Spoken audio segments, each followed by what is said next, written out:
তোমাকে পেতেই হবে শতকরা 90 বা 90-এর বেশি। তোমাকে হতেই হবে একদম প্রথম, তার বদলে মাত্র 85, 5টা নম্বর। কেন কম? কেন কম?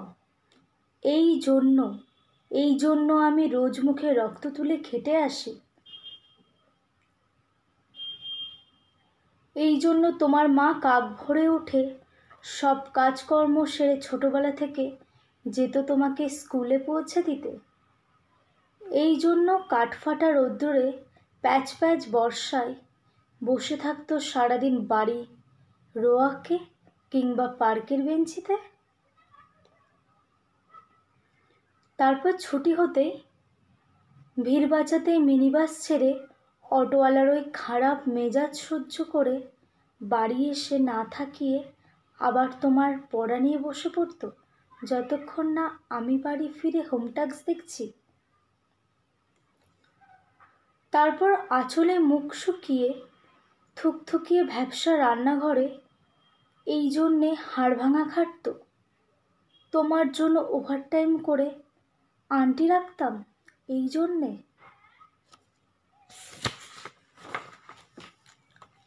মোটা মাইনে, ভদ্রতার চা জল খাবার, সপ্তাহে 3 দিন, তাতে কত খরচ হয় জানো রাস্কেল? বুদ্ধি আছে হিসেব করবার? শুধু ছোটকালে নয়, এখনও যে টিউটোরিয়ালে পাঠিয়েছি, জানিস না কীরকম খরচা তার? ওখানে একবার ঢুকলে সবাই প্রথম হয়, প্রথম। কারো অধিকার নেই দ্বিতীয় হওয়ার। রোজ যে যাস কত সব বড় বড় বাড়ি ও পাড়ায়, কত সব গাড়ি আসে, কত বড় গাড়ি করে বাবা মারা ছেলেদের নিতে যায়। আর ওই গাড়ির পাশে, ঠিক পাশে না, পেছনে, ওই অন্ধকারটায় দেখিস না নিজের বাবাকে? হাতে অফিসের ব্যাগ, গোপন টিফিন বাক্স, ঘামা মুখ, দেখতে পাস না? মন থাকে কোথায় ওই মেয়েগুলোর দিকে?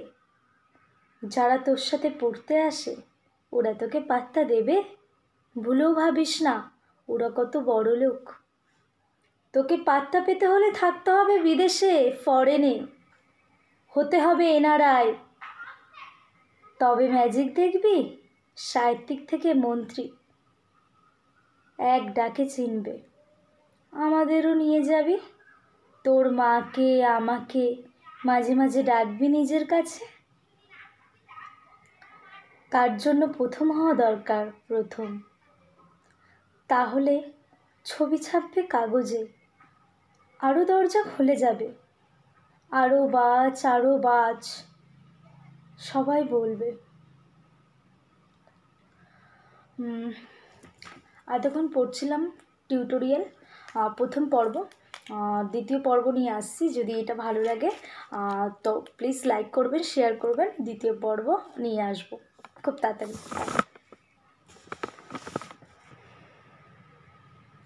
অন্যদিকে মন দিস না, বাঁচতে হলে বাঁচার মতো বাঁচ।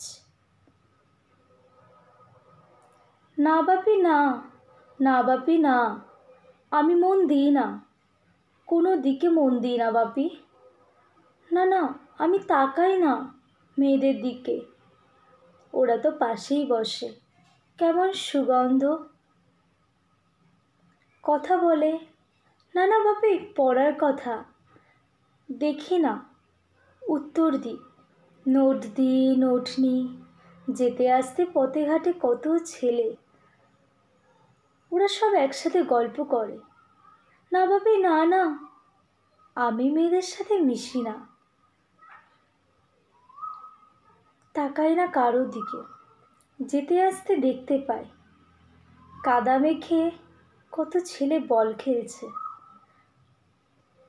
কত সব দুষ্ট ছেলে প্রজাপতি ধরছে, কত কিছু খেলছে।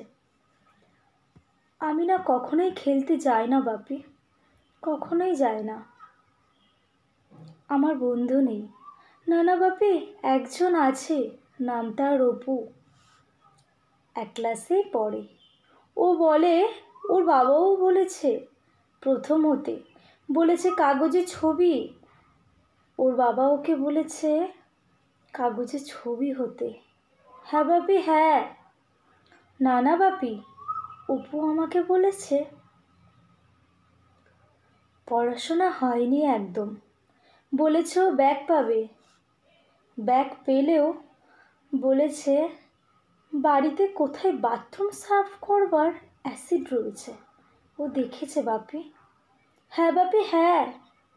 ও বলেছে বাবার স্বপ্ন পূরণ হবে, যাবার পরেও উঠে যাবে কাগজের প্রথম পাতায়। হ্যাঁ বাপি হ্যাঁ, ও বলেছে। এতক্ষণ পড়ছিলাম আমি টিউটোরিয়াল জয় গোস্বামীর লেখা। জানি না কেমন হলো, তবুও চেষ্টা করেছি ভালো করবার। আমার আবৃত্তি করতে খুব ভালো লাগে, তো আমি এই লকডাউনে একটু নিজের প্রচেষ্টা করলাম। যদি ভালো লাগে লাইক কমেন্ট করবেন, এটাই অনেক। থ্যাংক ইউ সো মাচ ভিডিওটা দেখার জন্য। আর যদি ভালো লাগে কমেন্টে জানাবেন, আমি তাহলে দ্বিতীয় আবৃত্তি করব। ওকে, বাই। সবাই ভালো থাকবেন। লকডাউনে আপনারাও চেষ্টা করুন নতুন নতুন কিছু করে আপলোড করার। তো নিজের ট্যালেন্টও শো করুন, ভালো লাগবে সবারও, নিজেও বুঝবেন যে নিজের হাই ট্যালেন্ট আছে। Thank you so much, by.